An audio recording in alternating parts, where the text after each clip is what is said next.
Et voilà, François Gravel est éditorialiste et responsable du contenu à l'Acadie Nouvelle. Il est avec nous pour ce café politique du vendredi 1er août. Bonjour François. Bonjour Louis-Philippe. J'ai raté quelques rendez-vous dans les dernières semaines. Ben oui. C'est des vacances, c'est l'été, mais je suis vraiment heureux d'être de retour au Café Politique. Ah ben c'est un plaisir qui est partagé. On s'ennuyait de vous, bien entendu.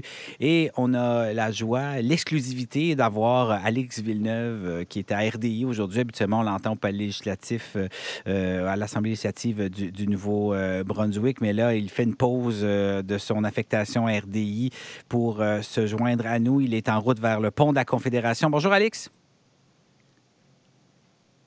Ouais, j'ai encore perdu la connexion. Je l'ai repoigné. Mais... Bon, ben écoutez, Alex, comment ça va? Est-ce que vous nous entendez? On va essayer de le reconnecter un petit peu plus tard. Mais écoutez, on se croise les doigts. D'habitude, on dit qu'on met notre chapelet sur la corde à linge. Mais là, écoutez, mettez votre sac de café sur la corde à linge pour essayer d'avoir ça. Alors, premier sujet. On va parler, évidemment, du bois d'œuvre. C'est tellement important, le bois d'œuvre au Nouveau-Brunswick. C'est quoi? C'est 24 000 emplois qui sont reliés d'une manière ou d'une autre. Puis, avec toute cette histoire de tarifs, ben c'est un monde à part. Il y a des droits compensateurs sur le bois d'œuvre là, qui sont déjà en vigueur, si bien qu'on s'attend à avoir des tarifs là, combinés de 35 Et les sept premiers ministres du pays, dont Susan Holt, ont envoyé une lettre co-signée au premier ministre Mark Carney plus tôt cette semaine, réitérant l'importance de l'industrie forestière pour l'économie canadienne. On va commencer par vous, François. Qu'est-ce que vous pensez de cela? Est-ce que, c'est encore un dossier où le Nouveau-Brunswick va s'embourber pendant des années? Oui, en gros, Oui. oui, je crains que ça ne se réglera pas de sitôt. C'est pourquoi j'ai beaucoup aimé l'initiative des 7 premiers ministres provinciaux, dont la première ministre du Nouveau-Brunswick, Susan Holt, qui ont écrit une lettre cette semaine au premier ministre canadien Mark Carney pour lui rappeler l'importance de l'industrie forestière dans notre économie et de cette bataille tarifaire là, contre les États-Unis. Quand on parle des frais de douane imposés par l'administration Trump, le secteur automobile prend toute la place et on comprend pourquoi. C'est l'existence même de cette industrie là, qui est en jeu.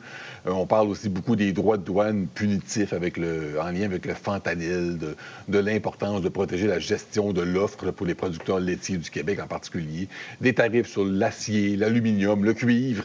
Et pendant ce temps-là, c'est comme ça on oublie que les forestières subissent des droits de douane punitifs depuis bien avant l'arrivée de l'administration Trump actuelle à la présidence.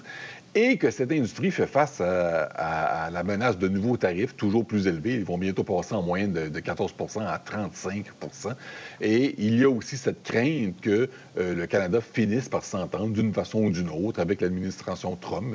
Ce n'est pas encore parti pour arriver, mais éventuellement. Et qu'à ce moment-là, que la plupart des droits de douane vont tomber, mais que, encore une fois, l'industrie forestière va être considérée comme un dossier à part, qu'on met ça de côté, et que les droits de douane vont continuer de s'appliquer. Je ne pense pas, non, je réponds encore une fois à votre question de départ, que Mark Carney va réussir des miracles. Je pense, par contre, que son bras droit, Dominique Leblanc, est aussi lui-même conscient de l'impact des politiques de Trump jusque dans les régions rurales du Nouveau-Brunswick. La négociation ne permettra pas de ramener les tarifs sur le bois d'œuvre à 0 là, je pense que c'est clair. Mais c'est important d'essayer de limiter les dégâts. Et présentement, on ne sait même pas si les droits sur le bois d'œuvre font partie des négociations, si c'est une priorité pour le gouvernement canadien, au même titre que le secteur automobile, par exemple. Alors, je trouve que les premiers ministres ont pris une bonne décision là, en ramenant cet enjeu à l'avant-plan. Alex Villeneuve sur le bois d'œuvre.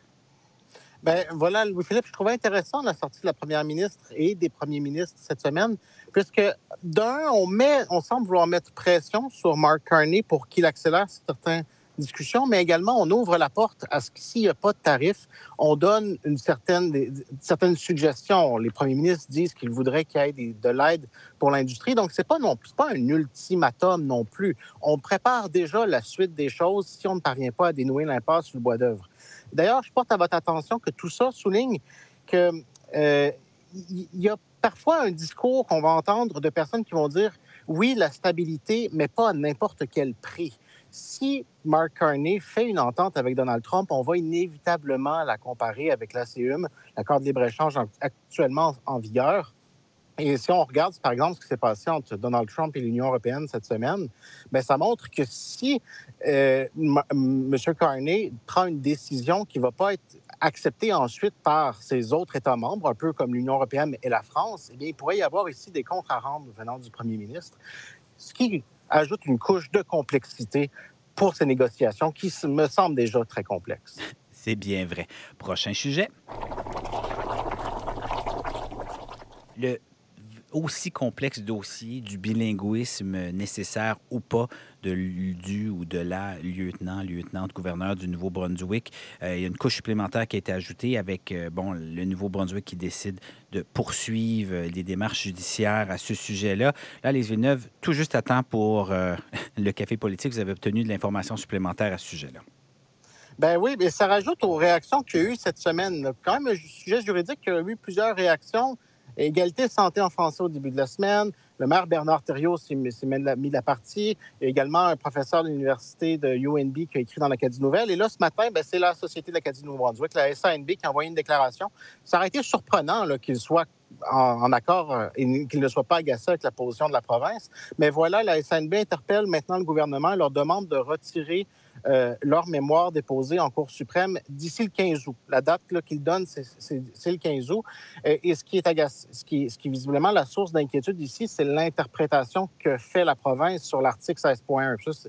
C'est des termes un peu juridiques, là, mais essentiellement, la province fait une interprétation qui pourrait rendre plus difficile certains gains venant de d'autres groupes de pression acadiens qui veulent étendre les droits linguistiques au Nouveau-Brunswick. D'ailleurs, le professeur de l'Université du Nouveau-Brunswick soulignait dans les pages de l'Acadie Nouvelle qu'il y a quand même un élément important à comprendre dans toute cette histoire, c'est que le choix d'intervenir en Cour suprême, c'est un choix discrétionnaire, c'est-à-dire que la province a pris une décision. Certaines voix commencent à dire qu'il faut que, si la province a pris une décision politique, il faut qu'elle l'explique. Par exemple, j'ajoute à l'exemple de ça que lorsque le gouvernement fédéral avait décidé de porter en appel la cause de la lieutenant-gouverneur en cour d'appel, après avoir perdu devant la cour du banc de la Reine, elle avait expliqué, Dominique Leblanc avait fait une tournée où elle avait accordé certains commentaires à des médias pour justement expliquer pourquoi il jugeait que c'était nécessaire. Dans les pages du mémoire de la province, on comprend qu'elle a des craintes par rapport à ce qui pourrait se passer si on invalide à l'extrême la nomination de la lieutenant-gouverneur, mais elle n'explique pas, la province, pourquoi elle juge nécessaire d'aller pousser son interprétation de l'article 16.1. OK. Et François Gravel, sur le même thème? C'est un dossier qui fait très mal paraître le gouvernement libéral de Susan Holt et encore plus sa députation acadienne. Une cause, d'abord, on rappelle que c'est le gouvernement Higgs précédent qui avait décidé d'appuyer le gouvernement fédéral contre la SANB, à la surprise d'à peu près personne à ce moment-là. Mme Holt avait critiqué Blaine Higgs à l'époque, mais maintenant qu'elle est au pouvoir, elle a clairement changé d'idée. Elle et son gouvernement, avec pour conséquence qu'on a un gouvernement libéral rempli de députés acadiens qui se joint au fédéral contre la SANB pour plaider qu'Ottawa est dans son droit de nommer des lieutenants-gouverneurs unilingues. Les députés acadiens et libéraux paraissent très mal dans le dossier, entre autres parce qu'ils gardent le silence, ce qui laisse croire qu'ils appuient la décision. Parmi ceux-ci, il y a le député Alexandre Cédric Doucet, ancien président de la SANB, qui était président au moment où a été déclenchée la poursuite judiciaire contre le fédéral. Alors, de voir M. Doucet et tous les députés acadiens, y compris de fiers acadiens là-dedans, dont certains ont livré bataille contre le gouvernement Higgs, se ranger comme ça derrière la ligne de parti et garder le silence. Il faut le dire, c'est un peu gênant pour le parti. L'expression, c'est quoi, avaler des couleuvres? C'est un petit peu ce qui se passe. Prochain sujet. Et là, pour poursuivre, on va vous proposer 2 dossiers sur la scène fédérale qui ont retenu l'attention de nos baristas. Alix, c'est votre affectation pour RDI aujourd'hui. D'ailleurs, le pont de la Confédération qui propose un rabais pour le passage, là, finalement. Maintenant, c'est 20 $ à partir de maintenant. Bien, voilà. Donc, on baisse les tarifs, Louis-Philippe, mais ce que je voulais souligner, c'est malgré toutes ces discussions sur le transport interprovincial et l'opposition aux tarifs douaniers de Donald Trump, on peut dire d'une certaine manière qu'il y a encore, entre l'île du Prince-Édouard et le reste du pays, une forme de tarif douanier, puisqu'il faut encore payer pour traverser le pont de la Confédération. Les insulaires doivent encore payer pour quitter leur province. Et ce, pour toutes sortes de raisons. Le magasinage, on le veut aussi, des gens aussi qui doivent souvent traverser le pont pour obtenir des soins médicaux, tout simplement. Donc, ça s'ajoute. Et François Gravel, vous, ce qui a retenu votre attention, c'est la position canadienne avec cette reconnaissance prévue là, de l'État de Palestine comme État indépendant. C'est tout un virage, là. Oui, cette annonce-là est comme un oignon, là, plusieurs couches à analyser. C'est tout un virage, nouvelle historique, certainement. M. Carney, le premier ministre, fait ce qu'aucun prédécesseur n'a osé faire avant lui. C'est majeur. Par contre, c'est aussi un engagement qui risque de ne pas se réaliser. Là, si on regarde Louis-Philippe, la liste des conditions, il doit y avoir des élections l'année prochaine. On parle de pays pourtant qui est bombardé, là, qui est en guerre. Le Hamas ne doit pas faire partie du prochain gouvernement. Il doit baisser les armes. Tous les otages israéliens doivent être libérés. J'ai peine à croire que tout ça va se réaliser d'ici septembre, là, comme le souhaite M. Carney. Décision courageuse, par contre, parce qu'elle diverge de celle des États-Unis. À Washington, on a très mal accueilli l'annonce de M. Carney. On est habitué de voir le Canada suivre les positions américaines. Ce n'est pas le cas ici. Et en terminant, une annonce qui n'aura probablement pas le moindre impact sur le terrain. Je ne veux pas décevoir personne, mais le Canada a très peu, sinon aucune influence sur Israël. Le seul pays qui a une influence là-bas, ce sont les États-Unis. Le Canada peut reconnaître l'État palestinien. Il peut réclamer la fin des combats, la fin de la colonisation dans les territoires occupés ou peu importe quoi d'autre. Ça ne change rien ni en Israël ni en Palestine. Le but, je crois, honnêtement, était surtout de prendre ses distances avec les États-Unis et de ce côté-là, bien, c'est réussi. Peut-être aussi rajouter un outil de négociation supplémentaire, mais écoutez, on verra avec le temps si ça aura servi à quelque chose. C'est le temps des cafés de la semaine. Alex Villeneuve, vous avez préparé quelques petits cafés, là, des petits cafés chauds, réconfortants ou... Mais j'en ai un que j'offre à celui qui a été une source d'inspiration pour plusieurs personnes qui font notre métier, Louis-Philippe, Pierre Foglia. Ben oui. Pierre Foglia, le chroniqueur de la presse décédé cette semaine, qui a marqué, on le voit avec l'ensemble des témoignages qu'il y a eu, a marqué plusieurs personnes par son style, son franc-parler, son libre esprit. Donc, un café, comme lui le disait si bien lorsqu'il signait plusieurs de ses chroniques, un café, mon vieux. C'est vrai. Lui, c'est un café qu'on va mettre dans une bouteille de vélo, je pense, hein, parce que lui, il aimait beaucoup le vélo, là, ces espèces de bouteilles comme ça. Ouais. Puis le deuxième meilleur éditorialiste, parce que, chroniqueur, parce que le meilleur, on l'a avec nous, c'est François Gravel à l'Acadie Nouvelle. François, le temps au café à présent?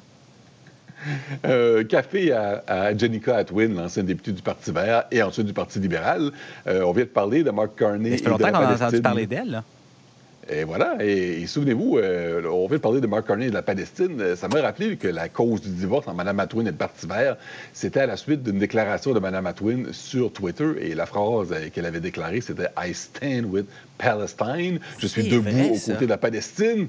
Et ça avait causé une crise au sein du Parti vert. C'était inacceptable. Elle avait quitté.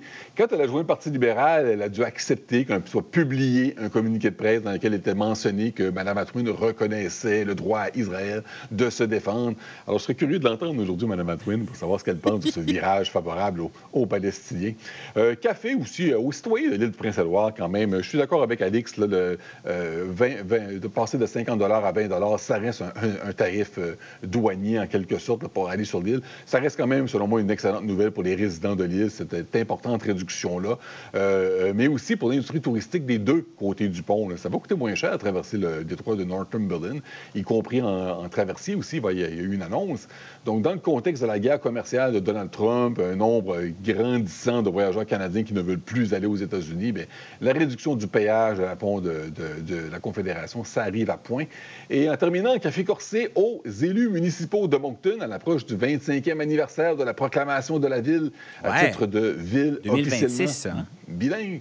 Et voilà, on en a profité pour annoncer la création d'un comité consultatif là, qui va fournir des avis pour la révision de la politique linguistique municipale sur les langues officielles. Moncton, anciennement la ville du maire Jones, devenue ville bilingue, ce fut un signal à l'époque extraordinairement positif à l'endroit des Acadiens. Mais 25 ans plus tard, je suis curieux de découvrir si Moncton va améliorer sa politique, reculer peut-être, ou simplement maintenir